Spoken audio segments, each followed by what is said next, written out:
The hairvolution of George Michael. Ah, George Michael, one of the best singers to come out of Britain, and he's Greek. Because my real name is Yorgos Kyriago Banayotou. It sounds like George Michael can say it really quickly.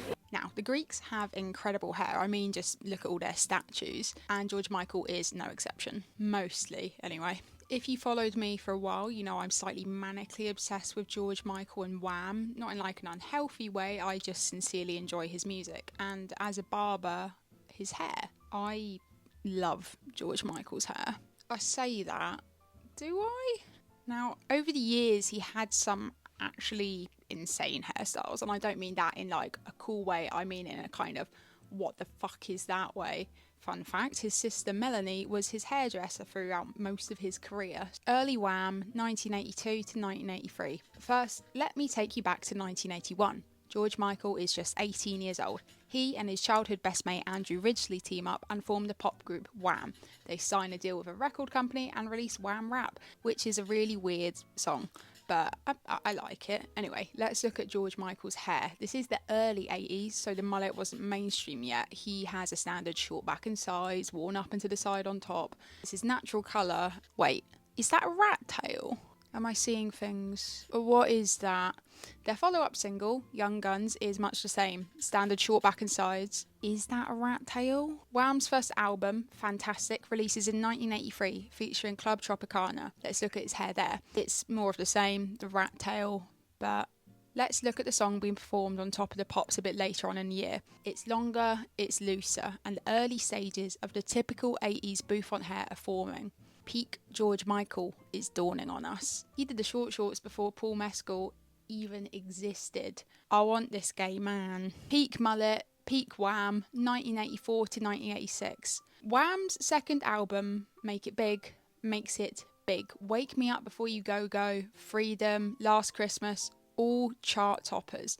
Wake Me Up Before You Go Go was my morning alarm on my iPod when I was 11, and now I don't listen to that song because of that. Anyway, whatever, they're now international superstars. The real star here though, George Michael's hair. What is going on? A classic 80s bouffant mullet. Someone has told George Michael about bleach, and I love them for it. It's worth noting, hair like this is genuinely actually quite hard to achieve now. Why is that? We care too much about hair now. I would put money on his hair feeling like straw back then. He has such dark hair naturally, so getting it to lift to that blonde, especially in the 1980s when toners weren't half as good as they are now, his hair would feel terrible. Combine that with the fact that conditioner, hair treatments such as Olaplex and even basic hair serums either didn't exist or just weren't commonplace back then. Just awful quality stripping shampoo. So you've got dry hair, combine that with the fact it's probably meticulously backcombed and then it's coated in lacquer. That is not okay by today's standards. It's awful, but it's so good. His hair is so damn good. The outfits he wore were amazing. The slutty little hoop earrings. I love you, George Michael. Something to add. Princess Diana had the same haircut. Have you ever seen them in the same room? Look at him in that one extremely patronising Christmas song. No, not Last Christmas, the other one. 1985 brought on more of the same. The mullet is mulleting. It's arguably gotten to extreme. Rein it in a bit, George. Live Aid 1985, it's shorter, way shorter. The blond's been cut out. It's not a bad look though. It's 1986. After literally 5 years, Wham is over, but the mullet isn't. It's back with a vengeance, albeit without the blonde. Still a classic 1980s style though right there. The slutty, dangly earring, 1987 to 1990. George Michael is powerful enough to hold his own. He's everywhere. He's even singing with Aretha Franklin, which is like a lifelong dream of his. He releases Faith in October that year, and look at that album cover. That slutty, dangly earring.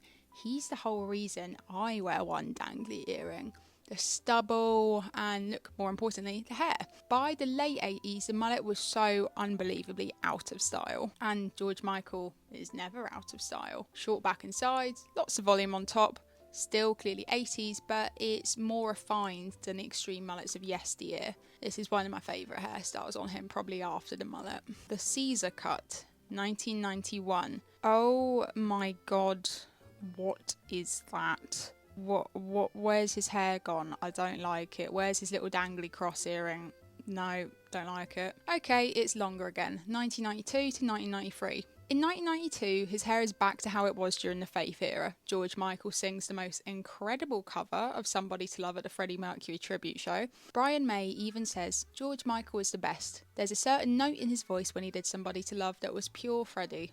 Look, here he is going to court against Sony in 1993 with this lovely sharp hair and his perfect suit. What a man. I do like that hair on him. Not again, 1994. That fucking Caesar cut. He can't be without it, can he? God, he's handsome, of course he is, but it's giving like Star Trek, you know? Great, now he has a goatee, 1995. The Caesar cut, it's never ending. But what's joined us now? A goatee. Fab. Just fab. I really don't know what was in the water in the 1990s, but so many male celebs had a fucking goatee and I hate it. Like every male celeb that I like, Bob Dylan, Bruce Springsteen, David Bowie, George Michael, they all these stupid fucking, no, hate it. Evil Wizard era, 1996 to 1997. The goatee has evolved or devolved. I'm not actually sure. Like, what is this facial hair? He looks like a magician. 1997 arrives. Our Lady Diana passes. God rest her soul. He turns up to her funeral looking like he's going to perform some magic tricks to cheer everyone up. When I die, I require everyone in attendance to show up to my funeral looking exactly like that. The toilet incident, 1998. In 1998, George Michael was arrested for doing adult activities in a public toilet, but like, you know, good for him. Anyway, sadly this forces him out of the closet, but in classic George Michael style, he releases a song dressed as a horny policeman, and look, his hair is longer again. Nature is healing, although the mysterious facial hair just won't quit. How I remember George Michael as a kid, 1999 to 2009. His hair remained pretty unchanged throughout the late 90s and early noughties. The facial hair has a few different iterations, but it's nothing crazy. He's mature, he's grown up, living his best life. Good for him. 2010 to 2016. George Michael's got a buzz cut in 2010. In 2011, he got pneumonia and nearly died. Thank God he didn't. He performed at the 2012 London Olympics. Not doing sports or anything, that'd be weird. He sang at the closing ceremony. Then he goes on one last tour after that. He supposedly was working on another album, but that never sees the light of day. And that's it from George Michael. It's 2016, you know, that one year that went down in history as being one of the worst years ever, and George Michael tragically passes away from heart disease on Christmas Day at his home in Oxfordshire at just 53 years old. One of the most beautiful heads of hair, one of the most beautiful voices, and more importantly, one of the most beautiful souls is lost. Miss him every day. That's that video. See ya.